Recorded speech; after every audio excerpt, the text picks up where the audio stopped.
Hello, my friends. Brian King here with another installment of A Cup of Focus.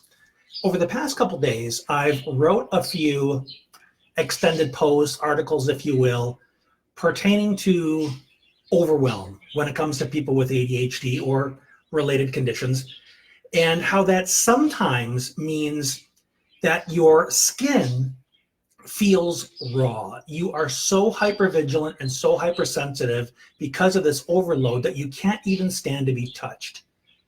This is an experience that I guess not everybody with ADHD experiences, and people that don't have ADHD often do not experience it because they're able to regulate their stress response and their emotional level much more effectively than people who are dysregulated with ADHD and other issues. But one of the standout things that I said has garnered some pushback. What I suggested was that sometimes if your child wants to hug you or kiss you or snuggle, that you have to ask them to wait until you can recharge your battery and do some self-care so that your skin doesn't crawl or make you feel like you want to scream from your child's touch. Because I guarantee you, if you try and be affectionate with your child in this state, your child will sense your tension. They'll feel the ick or whatever coming off you that has nothing to do with them.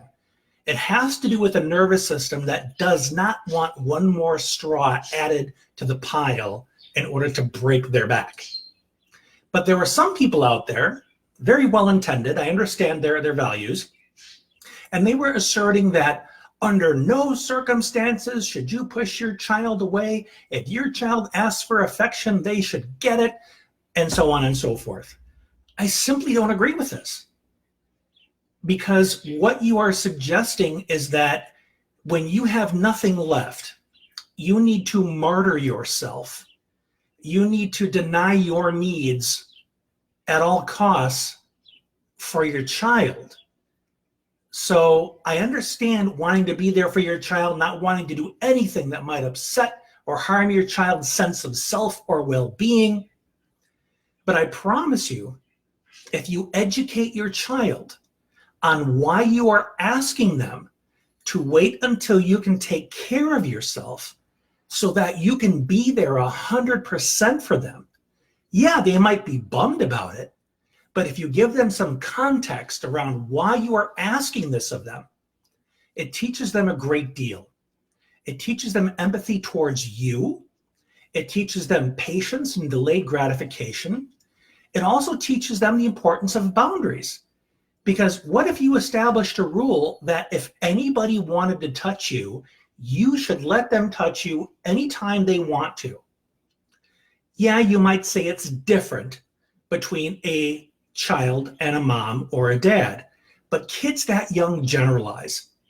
So if another adult were to come along and say, hey, I want to touch you right now, and you can say nothing about it because that's the rule, and this child is inclined to give in, you have just set them up to be a victim. Now, I know that's an extreme example, but nowadays it's a reasonable example to consider.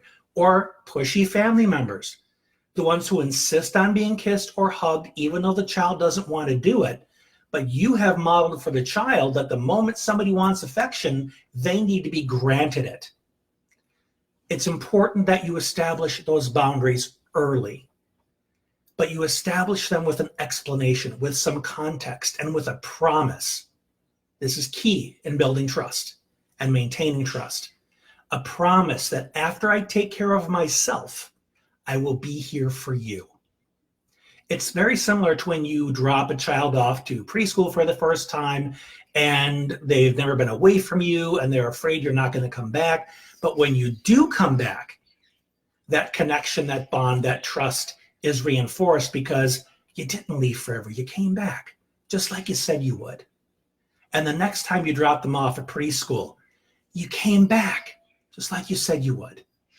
That reinforces trust. It's a real world example of a need for a child to wait until you are available again. And that goes for physical affection. As an adult, and I know adults are different than kids, As an adult, there may be times where you say, not tonight, honey, I have a headache. Well, does that mean you are completely rejecting your spouse in all points and purposes? No, it's temporary.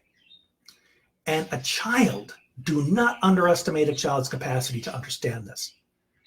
It may be difficult at first, but the fact that you keep your word helps the child give you some grace. Let you take care of yourself because they know you're coming back. You mean what you say. That waiting is not the end of the world because they're eventually going to get what they asked for. So that's my response to that pushback that I received. Hopefully this is a helpful clarification. By all means, leave questions and comments below so we can keep this conversation going. If there's anybody you know that can benefit from this, please share. And until we talk again, this has been Brian. Thanks for being you.